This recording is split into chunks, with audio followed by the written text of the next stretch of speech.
fire, of extinguishing the fire. So heat source may be a spark, the fuel may be solid, liquid or gas, but without oxygen no fire is going to burn. So basic thing, when you are going to settle the fire, the general trend is we use water. But I tell you, don't use water unless you know the cause of water. Right, can you all see this? All of you? What is this? Blanket. What is it? Blanket. What do we do with this when there is fire? We put it on fire to extinguish the fire. What else do we need to extinguish the fire? Sand. Do we use sand? Fire requires three elements. There are three elements of fire. The first thing is fuel.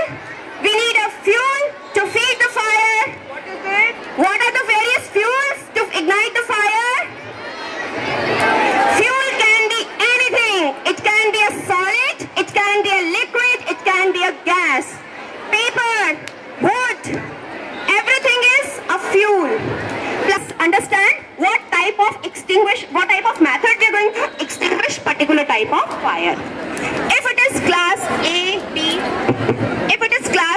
B or C fire, we can use this fire extinguisher. It has symbol A, B, C written on it. That means for paper, wood, plastic, rubber, for flammable liquids and for electrical appliances. So this is fire extinguisher. Now ma'am will show you how to use this fire extinguisher. There is a funda called pass to use the fire extinguisher.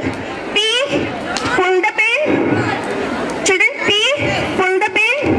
A, This is a pin over here. you have to pull the pin. It will tamper the seal. This is the pin. First step is you have to remove the pin because it is pass. First step is Pass. remove the pin, pull the pin. P stands for pull. Second step is aim. That is, you have to aim towards the seat of fire. So the pipe of this fire extinguisher should be pointed towards the seat of fire. Seat of fire means the base from where fire is igniting. Be pointed towards the fire. Third step is squeeze. Squeeze. P-A-S-S. Squeezes, it will create the pressure and the extinguishing material will come out of this. It has to be squeezed like this. And the fourth step is sweep, that I'll show you.